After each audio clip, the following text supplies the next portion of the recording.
Hi everyone, we are back here, episode 5. Both Kavya and me are very excited for this topic, which is Bhakti Yoga.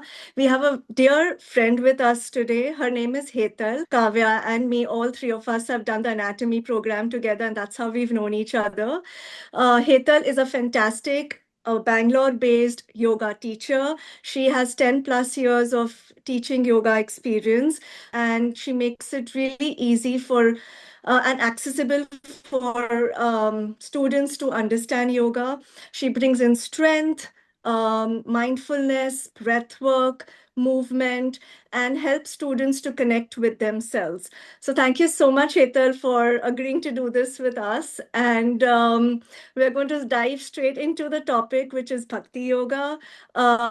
It's a very dear topic to me because, Hetal, growing up in Bombay, I used to see my grandmother waking up at 4 in the morning every day, and come rain, come hail, come storm, whatever the weather may be, walking to the temple and doing this bhakti with a lot of bhav every single day. And I unknowingly learned that from her. I learned discipline. I learned the fact that how regular she was with her bhakti. And so somehow this topic has been really dear to me. So Hetal, for all our viewers who have just stumbled upon this word and have just begun their journey with yoga, how do you explain Bhakti Yoga? Like, would you be able to explain what is Bhakti Yoga? Yes, sure. First of all, thank you, Kavya and Aki, for having me. It's Thank you for the topic. Thank you for bringing up the topic of bhakti, because it's not every day that you sit with a concept and think about it, right? So this is an opportunity for me to sit with the topic of bhakti. And the first thing that came to my mind when Kavya told me about bhakti was, the vision of my mother and her praying every morning. She would sit in front of the house temple and she would pray. At the same time, my father, he was always into service. He always believed in serving people. So I saw two different sides of two different people and their devotion towards their work, right? So that is the first thing that comes to me for bhakti. Other thing, bhakti as a concept can be a little heavy for beginners, because not everybody, not everyone starts with bhakti. People who practice yoga, they might start with physical asana practice. Bhakti will come later. So it's not something that you decide to practice. Like today, I want to start practicing bhakti, but the bhav or the intention can become your bhakti eventually.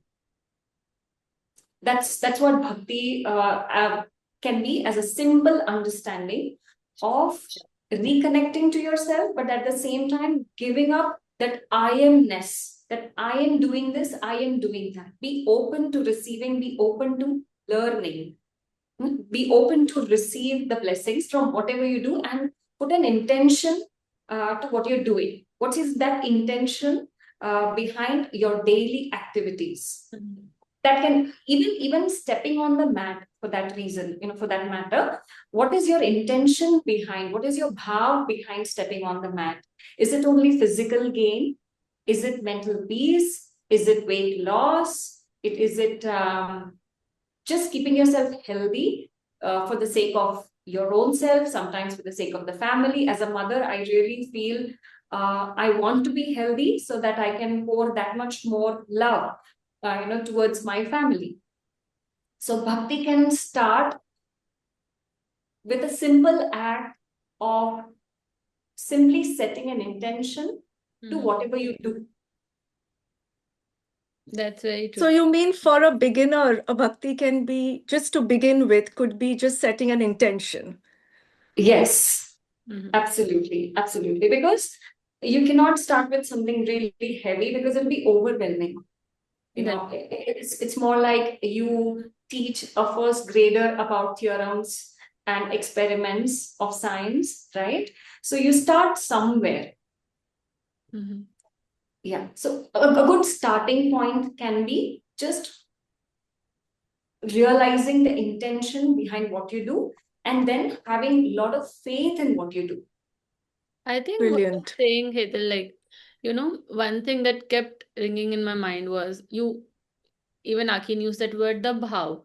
And for The Bhāva, those yeah. who don't understand this word, the bhav, what is coming to my mind is that we have these basic human emotions as we study in the Indian scriptures, lobha, modha, krodha, and Mm. all everything that we experience in our day-to-day life, in our relationships, all fall under one of the other categories of these particular emotions. But a bhav is something very different. Again, probably intention might not be the absolute translation, the English word intention, but bhav is again something, we have the different bhavs. When you study bhakti yoga in depth, you have the different bhavs, and even to have that is, you are already going beyond your emotions, you're already going beyond your ego. And all the yoga practices that we have is not to kill the ego, but just look beyond it. Sometimes, of course, we all need our ego, right? Because we want to live this life in this samsara, but Mm. just to be able to go beyond it sometime, and just then maybe come back from a different perspective, from the perspective of bhakti yoga to yourself, is, I think, what brings bhakti yoga to our day-to-day yoga practice, like on our mat or even in your asana practice, right? So, I have a question for both of you, Akin and Hetal, that why do you think this concept of Shraddha, which comes in the Yoga Sutras and you see all across the different practices of yoga, that there's some element of either mantra chanting or bringing in the concept of Ishvara, not particularly in a form of deity, a Hindu deity, but just that concept which actually, makes some people averse to yoga. Some people think that yoga is a occult practice, but we have to have this concept of, something higher, something more divine, whatever you want to call it, universe. Why do we need that in a practice such as yoga? Like yoga is of sorts a spiritual journey. It is a spiritual path, and I think if there is no faith in what you're doing, then how do you sort of gain the benefits of that Yeah. journey? And also, if you look at the eight limbs of yoga, one of them is Ishvara Pranidhana, which means that we are essentially surrendering ourselves to the universe, and this belief that we surrender and achieve whatever our ultimate goal is. And I suppose my understanding is that's perhaps why we are Yeah. using mantra chanting. And that's why I personally understand Bhakti Yoga not just with one particular religion, but Bhakti in any form. Bhakti in form of chanting, Bhakti in form of um, um, any other way. Doesn't have to be particularly to one deity or one particular god, for example. But there is still Shraddha, there is still belief in the universe, in the cosmos, for where we are and what we want to achieve, is my understanding. Also, I think because we acknowledge that we are the Pancha Mahabhutas, we are made up of the same We five. exactly that we are made up of the five elements, which is the part of the universe. Exactly, that's such a good point. Yeah, absolutely. Yeah. What about you, Hidal? Yes, Because, absolutely. And when there is no faith, there is no bhakti, because then your mind will be wavering all the times. Did I miss out Yeah. on this? Did I miss out on that? Should I have practiced with the other teacher? Should I have chanted this mantra, that mantra? Should I try this asana, that asana? Should I try this protein powder, that protein powder to make it more relatable? But Yeah. so basically, when it comes to yoga, you need to have faith in one particular thing, have that bhav of faith, and then not worry about the results. Not, Hmm. sometimes the results will not be immediate, Mm. but have that faith, at least within yourself. Mm. yeah. That's true. I Yeah. think because, on so many days you do question your practice. Even as long time practitioners, there are, certain things go down in life, that is life. Things go wrong. And, on those particular days, what brings you back to your practice? Because I have met people who say that, oh, we tried yoga, but it didn't work for me. And my first thing is that maybe they did not find the right teacher, or maybe they did not find the right way of practice, because again, it is not something that you try. Yoga is not something that you try and you realize it's not for you, because it's a path of knowing yourself and it's for everyone. And who, like, if you don't have that faith or you don't have that Shraddha, then you cannot continue on this journey, because it is a difficult journey. Spiritual journey is always, sometimes lonely and sometimes difficult, and you can't blame others on, on your reactions of what you do, how you feel about things. So that is very true. Yeah. And also from modern science Absolutely. perspective, if we think about it, when we are doing mantra chanting or when we're doing any form of chanting, we are essentially exhaling. And every time you're exhaling, you are going into a parasympathetic mode, which is the rest and digest state of mind. So uh, so ultimately, chanting and bhakti does bring relaxation. That's true, yeah. The practice of it. Yeah. Absolutely. Yeah. And what about this, Yes. because Absolutely. you both of you said that you saw your mothers doing going to the temple and doing bhakti, and even for me, my grandmother, she used to wake up every single day, and because my family follows a religion called Jainism, we have this particular scripture in it which she used to read every single morning, and only now I know that it was Swadhyaya, right? Only now we know that studying of the scripture is a Swadhyaya, and she was doing it even without knowing yoga. But and that is true for all across India, because this yoga is so imbibed in everyone's life, and they will be practicing it, maybe not knowingly, in some form of the other. What about the audience in the West? Because I see a lot of confusion over there, a lot of, like, picking particular aspects of yoga and disregarding the other aspects of yoga. What do you think for people who do not understand the concept of Hindu gods? How can they understand bhakti? Again, like, because now we know that bhakti is not related to the gods, but this is what comes across as. People think of doing bhakti as believing in a particular form of God. So, what do you think, especially you, Akin? What do you see in London? How are things there? And even in Bangalore, it's a big city, right, Hetal? Yes. Again, the diverse culture. Absolutely. So, even the Bhagavad Gita says that the Bhāva of bhakti is already there in everyone. It's dormant. If they've not realized it, it's dormant. And it's not about following a deity, but that bhav is already there. It's just for the time to reveal itself. Not everything will get you to bhakti, but there will be certain situations in your life will bring you to the path of bhakti. It could be suffering sometimes.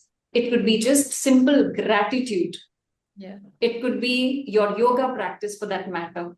And it could be sangati or satsang. Like you said, we've seen our mothers practice mantra chanting, praying first thing in the morning. So initially, like for example, my son asks me every day, he's like, why should I chant? So we deliberately ask him to sit and chant Gayatri mantra, and we are Brahmins. So religiously, we do that, and he's seen his father do that. And because he's young, he keeps asking, why do I need to do that? And my husband only has one answer for him. You just do that because I'm asking you to do it. It will create a sort of discipline in you. It's not for any reason. You don't want anything from your chanting. You just do it out of discipline. That is, this is one discipline that I will keep, and this is how I will start my day. And that becomes habit, and that habit will become your nature later, because that is the moment when you come back to yourself. It's not always easy to come back to yourself. It's overwhelming at times, because we are so distracted with the material association around us. It is really distracting. So whatever you do, it need not be the mala japa. It can be something as simple as sleeping early, waking up early on time, waking up early and then starting your day with one simple practice. That could be anything, right? But that is your devotion, right? Yeah. That is your devotion, and that can turn into bhakti. And that doesn't require you to believe in any deity. That's so beautiful what you said. Like Yeah, you do yeah, bhakti not just for the result of it, but because of that discipline. Yeah. Exactly. So if I saw my mother chanting in the morning, and I also saw my father serving others, and it's up to me what I pick. So I picked up the service. I am not too much into mantra chanting. My husband is, but then I know whatever I'm doing, be it cooking for my son, my husband, taking care of them, whatever the simplest act, whatever I do during the day, am I putting right intentions in doing those activities? That will become my bhakti. So bhakti is not something you chase. Your actions, your intentions behind your actions can become your bhakti. As I say, your bhāva is your bhakti. yeah. That's it. So beautifully explained, Hetal, which means that you don't have to necessarily be on the mat to do bhakti. You can do bhakti through the whole day in your whole day-to-day chores, and also feel the whole beauty of bhakti. Absolutely. Absolutely. Like Kavya said, when people say yoga doesn't work for me, it's because people start looking for results and meaning, too early on. You don't have to seek meaning too early on. Yeah. Nobody's seeking bhakti from you, especially the deities. They don't seek bhakti from us. We are seeking that connection with the Lord. Yeah. Right? Absolutely. Yeah. And if you don't believe in any Lord, or for example, if you're not a Hindu, if you follow some other religion, or even if you're an atheist, there is something you will do, right? There is something, some karma is happening on a daily basis. You are devoted to something. So as in, again, I will quote from Bhagavad Gita, where Krishna says, "Tum kuch nahi karoge, par fir bhi kuch to karoge." It's like even if you're not Yeah. doing anything, you're Yeah. still doing a karma. Karma. Yeah. Exactly. Sitting idle is Brilliant. considered as a karma because a mental chatter is going on, right? You can't make it stop. Yes. Absolutely. Yes. Yeah. Absolutely. What is it? What is that? You can ask yourself, what is something that makes me feel humble and that removes the iron-ness from my mind? Yeah. And it is not an easy task. It's not easy that as yoga teachers, we haven't got it all figured. Every time we step on the mat, that iron-ness comes, and we just try to navigate through and we catch ourselves doing that, to just kind of remove that cloud of iron-ness. That's very true. Yeah. Like even here in London, I feel like Hetal said that, bhakti is dormant in every individual. And I see that even with the Westerners here, they've not been raised with any Hindu, or they've not been raised with seeing their parents doing any puja or any ritual. But there is a section of people here who um, go for bhakti yoga. In fact, there are lots of events that happen for bhakti yoga, which is really changing now than what it used to be before, where they're constantly chanting things for Krishna Bhagwan, and they have, and like she said, sangat. Once there is a group and there is a community that is built, it's just easier for even all these Westerners to do it. And I am seeing the change that's happening here as well, which people are really enjoying, the bhakti sense of yoga. Yeah. I think, Yes, absolutely. it's the same thing with every yoga practice that we only want to see the good side of it. And when we come at Bhakti Yoga, we only see that, oh, this beautiful love and connection with the divine or the universe. But you just can't stop there. You have to make everything in life as an action. Like, as we have been discussing so far, that it's not that particular thing that you do in the name of bhakti. Every single action can be bhakti, right? And especially in Bhakti Yoga, I had this incident where on one of the days I had some major thing that went down in my life, and I was really angry, and I was questioning that, oh my God, if I'm such a bhakta, if I pray to God every day, why did God did this to me? And in that moment, my teacher said, okay, if you have anger, why don't you express it to God? You just write a letter and you say all the bad things that you have in your heart. You can abuse him, you can do whatever that you have to God, to the universe, whoever you believe in. It is not to particular this thing, deity. And that changed everything, that you are just not expecting the good things. You're just not like, there's no expectation. However, your life has been, whatever transactions you are having in your life, you express everything as they are, and that just lightens your heart so much, because at the end of the day you're not carrying anything on yourself, that why did this happen to me, why am I behaving like this, why did this person behave to me like this. You're just, through bhakti, you're just unloading your heart, which makes you prepared for your meditation practices, asana practices, that you have a very empty or light heart. Yeah. So it's very important that we acknowledge what we are feeling. I'll tell you an example. So I go to this temple, and and it was not that I wanted to go to the temple, it was a calling. I heard that calling, and I just felt beautiful connection with the deity. All of that happened. I visit every 6 months, I go there, I sit. Now, there was a time when I just got distracted with many other things around me. And then I had this thought, God is not happy with me. I don't feel the connection anymore. Uh, Probably I might have done something wrong, this, that, etc., etc. But then I realized that he had set up something for me, which actually made me get more closer to him. And he made me realize what was actually distracting me. So, and that happens only when you're open to receiving. There is, you cannot shun away from life.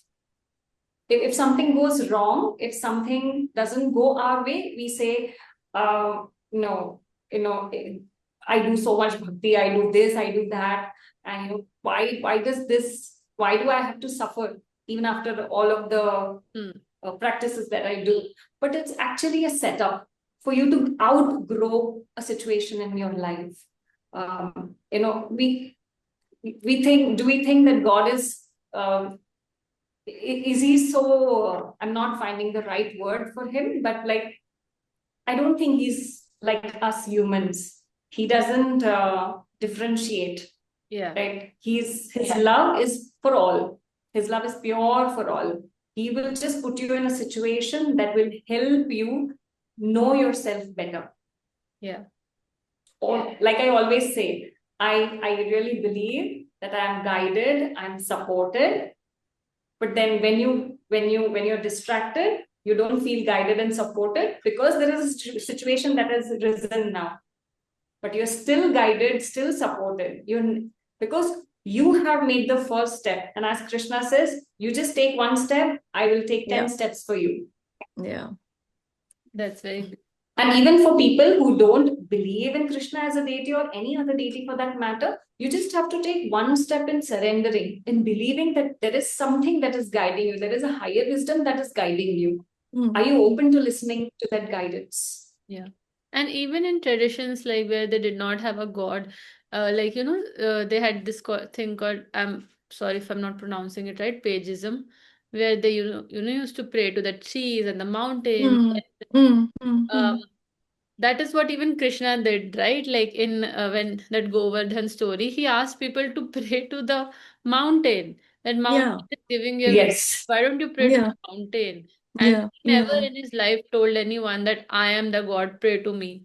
So every time a human being is asked to look around, and even in our history, when there were no gods or no religions, there was always yoga, and there was always also this concept of asking for guidance or asking from support from the nature, the bigger things around you. Correct. Right. Absolutely. Yeah. That keeps you humble. That, yeah. Humble As is Bhakti also, says, yeah. Yes, please go ahead. Yes. yeah, as Bhakti says, you don't go with a full cup. Like you always empty your Yes. cup to receive the blessing. Exactly. Yeah. Yeah. Yeah. Yeah. There's a funny word in Gujarati, like for MBA, we say Mane Badhu Avde Chhe. So Oh, never just yeah. think, which means you don't always think that I know everything. Always be open to receiving and learning new things. You know, you might find a different perspective each time. Yeah. That's But it. so rightly said, Hetal. I was just thinking the other day that I don't want to enter a room where I am the most clever person. I want to enter the room where I'm only ready to receive, because that's the only way I will learn, because that's where I've created space for myself. So I'd rather Yes. enter and be around people which will pass on that knowledge and I can receive, rather than being the most intelligent person in the room. That's Yes. and Absolutely. this keeps you learning. This keeps you on It the just path keeps of, you growing and learning yeah. in the path, right? So Absolutely. I was Like, thinking for an analogy to bhakti, and I thought that, it's more like, as a human, you're sailing in this boat, you don't have a compass, you don't have a direction, but then yeah, far away you see an island and you know the direction. Okay, there I have to go there because that will help me survive, right? So it's like that. You will have waves, which is more like the materialistic distractions around you. The waves yeah, keep shaking you, but then if you can see your path, if you can see the end goal, which is yeah, towards the divine, towards the connection, so then there's nothing stopping you. The distractions are there just for the time being. yeah, yeah, this also brings me to another funny story, just like, when you were saying this. So one time, again, this story is about, like, how we try to ask things from the universe, and even when the universe is putting it in your face, you don't believe in it. So once, it is a story of, like, the city of Kashi, Varanasi in India, that there was a lost traveler, and he was on a boat. He was in the river sailing on the boat, and he forgot which ghat he entered from, which lane he has to go back, because it's a very crowded city. And then he asked God, please, just show me a sign, uh, give me a bird which goes and sits on the lane or the ghat where I have to go. And then God put a crow on the ghat that he had to, but then he kept looking around and he kept seeing more birds, and he just could not understand, or he could not find that way, even when God has given him that sign. So, that is all of us. Even when we know what our goal is, we just keep looking around, ignoring that goal in yeah, life. Yes, I truly believe that. I truly believe that. I yeah, keep telling my husband that, sometimes we see what's happening, and it's happening for the right reasons, and it's sometimes things take time, and I Yeah. really believe that's just God holding our finger and helping us navigate through those situations and phases of our life. And when you look back, you know that he was already, the guidance was always there. Yeah.